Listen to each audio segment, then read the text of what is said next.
And on my birthday that year, it ended, and it ended in massive hemorrhaging. My parents had to call an ambulance. My husband was there. It was actually my birthday dinner.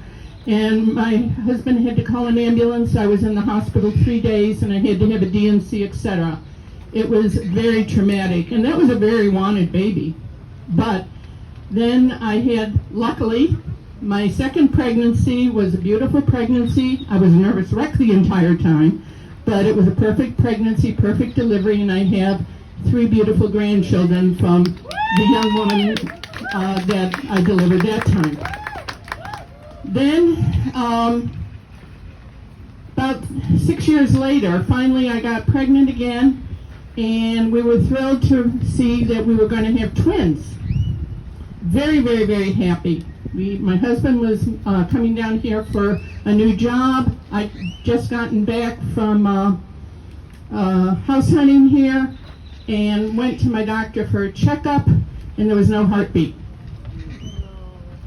And I had to, at that point, I had to deliver the babies, and I'll tell you, the doctors whipped into action. They didn't even want my husband to give time for my husband to fly back up, because if you lose a baby, if you have a partial miscarriage, and you don't do anything about it, you're going to get sepsis and die.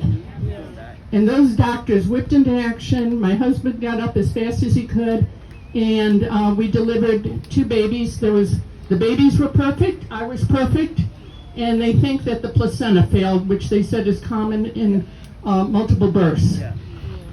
Okay, and at the time we were going to the Catholic Church. I was trying to appease my husband's mother, and so I asked for a priest to come in, and what he said to me was, I shouldn't feel guilty because I didn't abort him on purpose. Okay, and then finally, on my last pregnancy, my daughter was born on my 38th birthday.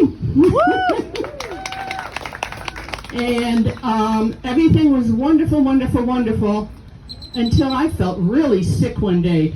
But I thought, it's August in Dallas. Your ankles are swollen to the size of balloons, you know. You're going to be 38 years old tomorrow. Of course you feel terrible. Right? And I went to work, downtown Dallas.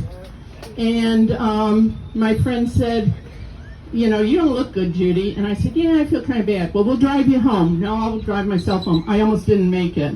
Went to bed. It turned out I had listeria. And in the middle from a dairy in Dallas, and went to bed, and I was freezing. Oh, was I cold. And I kept trying to turn off the air conditioning, etc. And finally we realized there was something wrong, and called the doctor, and thank God I was at Baylor downtown, and I had the best OB/GYN in the world, and they had the best neonatal intensive care ward. A nurse later told me that they almost lost me. And the baby, who right now is a very beautiful and lovely young woman with a little boy of her own, she almost died too. She was in this huge incubator for about 3 weeks. Now, what I'm talking about all this